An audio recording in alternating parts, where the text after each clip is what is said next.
کربلا کا اتنا بڑا رتبہ شہدائے کربلا سے ہوا. لیکن پھر یہ جملہ ہے فَيَا لَيْتَنِي كُنتُ مَعَكُمْ. پورے ایام ازا میں یہ فقرہ آپ سے کہلوایا گیا. اچھا بعض چیزیں ایسی ہوتی کہ آدمی خود کہتا جاتا ہے، خود اس کو نہیں پتا میں کیا کہہ رہا ہوں. ہاں ایک فائدہ یہ ہوتا ہے کہ بہرحال وہ چیز دماغ میں رہ جاتی ہے. مثلا 9 ربیع الاول جشن عید الاضحیٰ. 8 ربیع الاول کو لکھنؤ، حیدرآباد، کراچی ایک طریقہ ہے کہ اہل حرم کی مدینہ واپسی. یہ تاریخ 8 ربیع الاول کی اہل حرم کی واپسی کے حوالے سے منائی جاتی ہے. تو یہ روایت میں 9 ربیع الاول کو پڑھتا ہوں. 8 کو اہل حرم کی واپسی آئی تو اب 9 کی روایت. جب اہل بیت مدینے آ گئے تو 8 کا دن تو اس حالت میں گزرا کہ زینب کبریٰ نے مدینے میں داخل ہونے سے انکار کیا. ام البنین آ کے بیٹی کو لے کے گئیں، پہلے نانا کی قبر پہ گئیں، پھر ماں کی قبر پہ آئیں، پھر بھائی کے گھر پہ گئیں، پھر اپنے گھر گئیں. اور عبداللہ ابن جعفر طیار نہ پہچان سکے. یہ تو 8 کا بیان. 9 ربیع الاول کربلا کے بعد جب اہل حرم آئے، جو پہلا دن آیا، اب مدینے والے پرسہ دینے آنے لگے. پہلا دن اہل بیت ایک طرح سے سمجھیے کہ اپنے ذاتی معاملات کے پرسنل پرسے ہو رہے. 9 کو پورا مدینہ پرسہ دینے آیا. مدینے والے حسین کو جانتے ہیں، پہچانتے ہیں، چنانچہ آئے اور پرسہ دیتے دیتے ایک بات کہی. اچھا خواتین جو آئیں وہ تقسیم ہو گئی. کوئی زینب کے پاس بیٹھا تو کوئی کلثوم کے پاس بیٹھا تو کوئی رباب کے پاس بیٹھا. مرد جتنے آئے تو کربلا سے ایک ہی مرد تو زندہ آیا، سارا مجمع سجاد کے پاس. اور ان میں ایک آدمی نے ایک بڑا عجیب سوال کر دیا. بدتمیز تھا یا نادان تھا یا کم معرفت رکھنے والا تھا، کچھ بھی تھا، بڑا عجیب سوال کر دیا. کہا مولا سجاد میں اس دن بھی مدینے میں تھا جس دن آپ کا بابا قافلہ لے کے گیا. کیا شام سی قافلے؟ حسین بھی ہیں، عباس بھی ہیں، اکبر بھی ہیں، اون بھی ہیں، محمد بھی ہیں، قاسم بھی. اور علم بھی جب دیکھتا تھا قافلے کے تو سارے سبز رنگ کے تھے. اور میں آج بھی اسی مدینے میں ہوں کہ مردوں میں کوئی نہیں ہے سوائے آپ. اور آپ بھی گئے تھے تو 24 سال کے جوان، واپس آئے تو 70 سال کے بزرگ لگ رہے. علم بھی دیکھتا ہوں تو آج کالا علم نہیں ہے بلکہ سبز علم. سبز علم نہیں ہے، کالا. تو مولا یہ اتنی ساری قربانی دے کے یہ بتائیے آپ کے بابا اپنے مقصد میں کامیاب ہوئے کہ ناکام؟ عجیب کم معرفت رکھنے والا انسان، اسے پتہ ہی نہیں کہ امامت کبھی ناکام ہوتی ہی نہیں ہے. اگر امام زندہ آ جائے تب بھی کامیاب ہے، امام مارا جائے تب بھی وہ کامیاب ہے. علی نے اگر مرہب کا سر کاٹا تب بھی کامیابی ہے، اور حسین کا کٹا سر نو کے نیزہ پہ بلند ہوا تب بھی کامیابی. مگر وہ ہے ایسا نادان نہ سمجھ کم معرفت والا. مولا نے اسے دیکھا، سوال سنا، کہا اچھا پہلے میرا چھوٹا سا کام کر. اس سامنے میرے جد کی مسجد النبوی، جلدی سے جا کے 2 رکعت نماز پڑھ کے آ گئے. وہ گیا، نماز پڑھ کے آ گئے. مولا میرے سوال کا جواب. امام نے کہا جواب مل تو گیا، جواب مل تو گیا ہے، اب کیا جواب مانگ رہا؟ گھبرا کے کہا مولا کون سے جواب؟ آپ نے کوئی جواب نہیں دیا. کہا کیا عمل کر کے آ رہا ہے؟ کہا مولا میں نماز پڑھ کے آ رہا ہوں. کہا یہ نماز تیرے سوال کا جواب. قیامت تک جب بھی اس دنیا میں کوئی نماز پڑھی جاتی ہے وہ حسین کی فتح کا اعلان ہوتی ہے.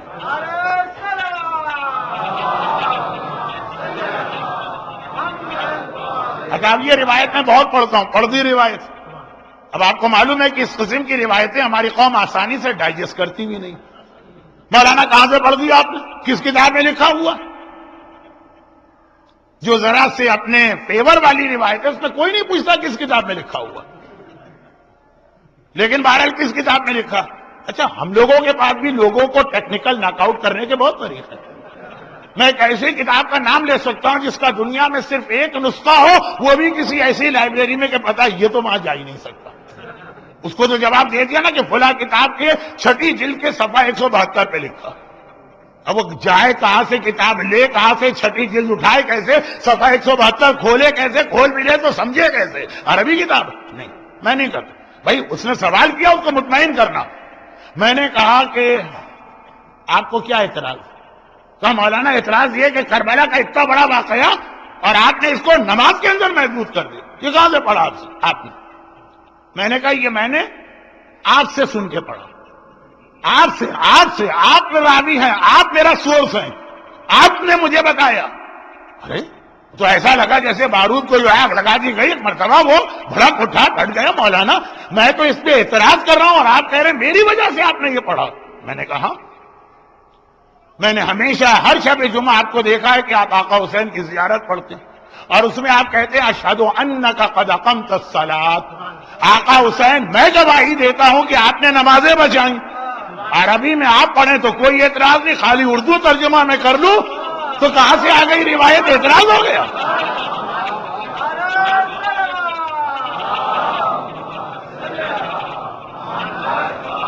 اگر اردو میں پڑھنا غلط ہے تو عربی بھی غلط ہے، زیارت وارثہ نکال دیجئے کتابوں سے، اور اگر عربی میں ایک چیز پڑھی جا سکتی ہے تو اس کا اردو ترجمہ بھی ہو جاتا۔ زبانیں بدلنے سے مسئلہ تبدیل نہیں ہوتا ہے، گناہوں میں اکثر یہ ہوتا ہے، اردو میں گناہ کریں تو ذرا بڑا لگتا ہے، انگریزی میں گناہ کریں تو چھوٹا سا لگتا ہے۔ آج بھی آپ پاکستان میں جائیے، یہاں نہیں، کسی کے بارے میں کہہ دیں فلاں صاحب شرابی ہیں، ارے سب حیرت کی عالم، شرابی شرابی شرابی، اور آپ کہہ دیں وہ ڈرنک کرتے ہیں، اچھا ڈرنک کرتے ہیں، ہاں کوئی بات نہیں کوئی بات نہیں۔ لفظ شرابی جب ڈرنکر کے ڈرنک کے معنوں میں آتا ہے لگتا ہے گناہ ہوا ہی نہیں، بہت چھوٹا ہو گیا گناہ۔ گناہ ہے، چاہے انگریزی میں کیا جائے چاہے اردو میں کیا جائے۔ اچھا خیر، تو روایت ہے۔ اب مسئلہ یہ ہوا کہ جب میں نے ان سے کہا تو ان کو ترجمہ نہیں معلوم تھا، لیکن اتنا عرصے پڑھتے رہتے کہ الفاظ تو ان کے دماغ میں بہرحال بیٹھ گئے تھے۔ زیارت وارثہ کو پڑھوانے کا ایک مقصد یہ بھی ہے کہ مطلب پتا ہو کہ نہ پتا ہو، الفاظ تمہارے دماغ میں بیٹھ جائے، کبھی نہ کبھی ان الفاظ کی مدد سے تم اصل پیغام تک پہنچ جاؤ گے۔ تو اب دیکھیے زیارت وارثہ کا آخری جملہ، اسی زیارت وارثہ میں ایک لفظ آتا ہے السلام علیکم یا صاحب اللہ۔ آپ کے عزاخانے میں، آپ کے سینٹر جب میں داخل ہوا، جو علم میں نے دیکھا دل خوش ہو گئے۔ میں نے لانے والے سے پوچھا، لانے والے ماموں تھے، مجھے لانے والے، میں نے پوچھا کہ یہ اتنا شاندار علم، کہنے لگے کل تک کالا علم تھا، اس کے بعد جب رات آتی ہے تو علم بدلا جاتا۔ کربلا میں آقا حسین کے روزے پہ ہمیشہ سرخ علم لہراتا۔ ایام ازاں ہو کہ ایام ازاں کے بعد اس میں ایک پیغام ہے، وہ ابھی آ رہا ہے، بس میں پہلی تمہید مکمل کروں۔ زیارت وارثہ کا آخری جملہ، اتنی پڑھائی گئی زیارت کہ آپ کو اس کا مطلب معلوم ہو کہ نہ معلوم، الفاظ دماغ میں بیٹھ گئے۔ اشہد انک قد اقمت الصلاۃ دماغ میں بیٹھ گئے۔ فیا لیتنی کنت معکم، اے کربلا والو کاش میں تمہارے ساتھ ہوتا۔ بات کیا چل رہی تھی کہ 2 مہینے 8 دن کے بعد مومن میں ایک تبدیلی آنی چاہیے اور ہیلدی چینج۔ اے کربلا والو کاش میں تمہارے ساتھ ہوتا، تو جو قربانی تم نے دی ہے میں بھی ویسی ہی قربانی دے دی۔ وہ تو 3 دن کے بھوکے اور پیاسے رہے، ہم سے تو تھوڑے سے حرام، جنرل بات کر رہا ہوں، تھوڑے سے حرام پیسے جو ہیں وہ ہاتھ سے نہ چھوڑے جائیں۔ انہوں نے تو اپنا وطن چھوڑ دیا اور گئے صحرا میں۔ پاکستان چھوڑ کے امریکہ آنا آسان ہے، امریکہ چھوڑ کے پاکستان جانا مشکل ہے۔ دین کو بچانے کے لیے انہوں نے، اب یہاں دین پہ کمپرومائز ہو جائے گا، واپسی کوئی نہیں اختیار کرے گا۔ میں الٹی سیدھی بات کہہ بھی نہیں رہا ہوں، میں کہیں ایک جنرل بات کہہ رہا ہوں۔ فیا لیتنی کنت معکم، اے کربلا والو جو قربانی تم نے دی ہے، ہم ہوتے تو ہم بھی یہ قربانی دیتے۔ کاش، ایک لفظ کاش آ گئے۔ مگر اس کاش کا مطلب کیا؟ اس کاش کا مطلب یہ ہے کہ تم کہہ رہے ہو کہ اگر 1400 سال پہلے میں ہوتا تو دین کے لیے ہر قربانی دیتا، تو آج دے دو۔ دین تو آج بھی تم سے قربانی مانگ رہا ہے نا، آج دے دو قربانی، اگر یہ لیتنی تم واقعاً سچے دل سے کہہ رہے ہو۔ اچھا یہاں پہ ایک بات میں اور عرض کروں، یہ یا لیتنی کربلا والوں کو یاد کر کے کاش کہو، یہ حکم ہمیں دیا گیا۔ یہ زیارت وارثہ کہاں سے آئی؟ جب بنو امیہ کی حکومت ختم ہو گئی۔ اگر جشن کا پہلا دن ہوتا تو میں یہ بتاتا یہ حکومت کیسے ختم ہوئی، مختار کا جہاد۔ لیکن جب حکومت ختم ہو گئی، بنو عباس آ گئے تو انہوں نے پھر زیارت کا راستہ کھولا۔ تقریباً 70 سال بعد کربلا کی زیارت کی اجازت ملی، بلکہ ایک طرح سے کہیے پہلی مرتبہ اجازت ملی۔ اب لوگ گھبرا گئے کہ زیارت کیسے کی جاتی۔ امام کے پاس آئے تو صادق آل محمد امام جعفر صادق علیہ افضل الصلاۃ والسلام نے پوری یہ زیارت بتائی کہ اس طرح جا کے ہمارے دادا کو سلام کیا کرو، اور اگر وہاں نہ جا سکو تو اپنے گھر کے اندر کھڑے ہو کے سلام کیا کرو۔ مسلم ابن عقیل نے دارالامارہ پہ سلام کیا، آقا جہاں تھے وہیں سے جواب دیا۔ تم بھی اگر کربلا نہ جا سکو، یہیں بیٹھ کے واشنگٹن یا میری لینڈ میں سلام کرو، تمہیں بھی سلام کا جواب ملے گا۔ مگر پوری زیارت میں یہ جملہ بھی چھٹے امام نے بتایا، یا لیتن، امام نے ہم کو بتایا، اور ہم کبھی سوچتے بھی نہیں کہ اس کا مطلب کیا۔ یا لیتنی کا مطلب آج جہاں پہ بیٹھے ہو وہاں پہ اسلام کی خدمت کرو۔ اور جن کو یہ جملہ نہیں بتایا گیا تھا انہوں نے اپنی عقل سے کیا کیا؟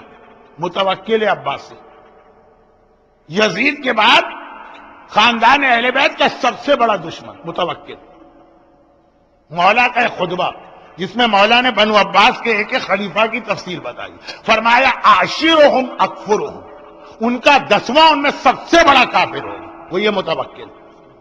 متوکل اکثر یزید کو یاد کر کے کہتا تھا، اے یزید کاش میں تمہارے زمانے میں ہوتا تو تمہاری فوج میں شامل ہوتا، مگر وہ کاش کہہ کے رکا نہیں۔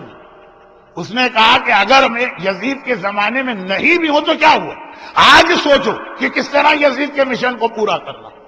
یزید نے حسین کو شہید کیا، میں قبر حسین کو شہید کروں۔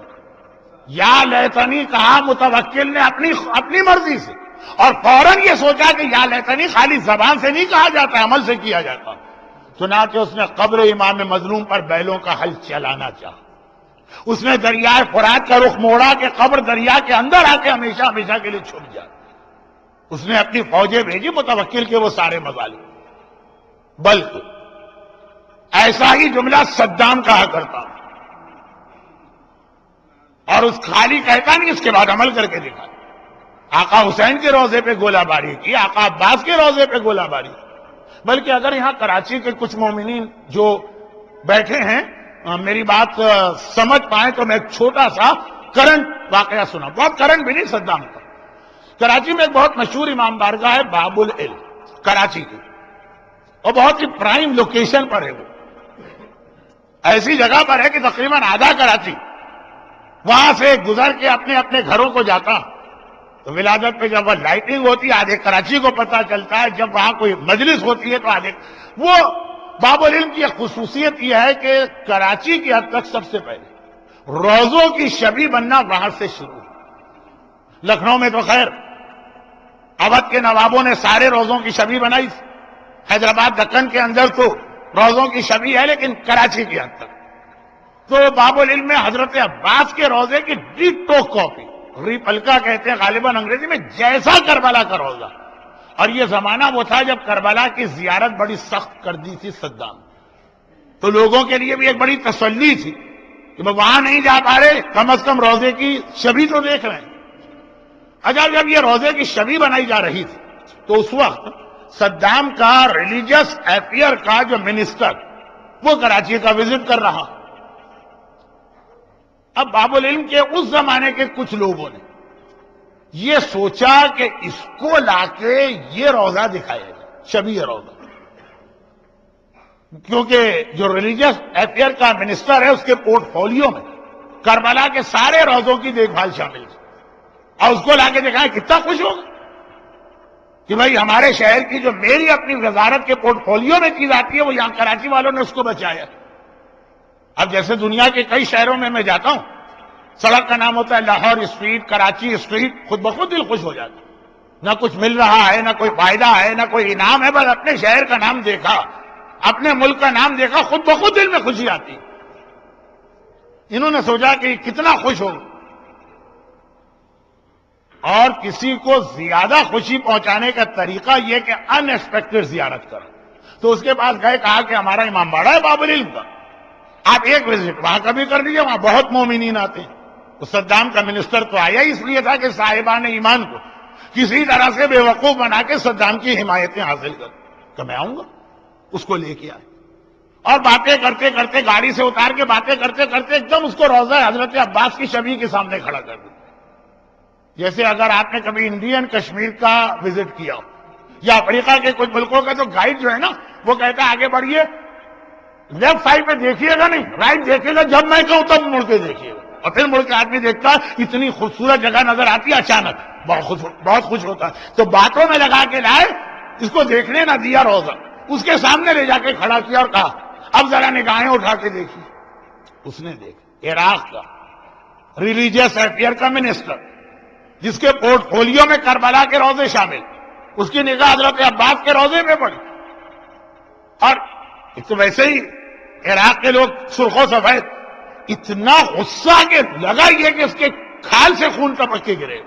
اب اختیار ایکسٹیمپو اس نے جملہ کہہ دیا. اس نے کہا کہ کربلا میں جہاں اصلی روزہ ہے ہم تو اس کا نام و نشان مٹانے کی فکر میں لگے، اور آپ یہاں پہ اس کی شبیہ بنا کے ہمیں لا کے دکھا رہے ہیں. یہ تھے وہ لوگ جو یزید کو اپنا آئیڈیل مانتے تھے کہ جو یزید نے کیا ہے ہم نہیں تھے اس زمانے میں، آج بیٹھ کر یزید کے مشن کو پورا کریں. اور جنہیں معصومین نے کہا جب حسین یاد آئیں تو ہمیشہ کہو کہ مولا کاش میں آپ کے ساتھ ہوتا تو میں بھی اس جہاد میں حصہ لیتا. وہ زبان سے یہ کہہ کے رک جاتے ہیں، یہ نہیں سوچتے کہ اب جہاد حسینی میں آج بھی آپ اپنا حصہ شامل کر سکتے ہیں.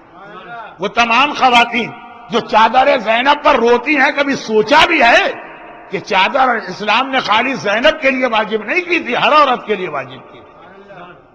وہ تمام مرد جو کربلا کی اس نماز کو سن کے بے اختیار آنسو بہاتے ہیں کہ جس نماز میں 2 صحابیوں نے کھڑے ہو کے سینوں پہ تیر برترو کے تاکہ لوگ نماز پڑھیں، وہ خود عاشورے کے بعد نماز کی اہمیت کو کیوں بھولنے لگتے ہیں؟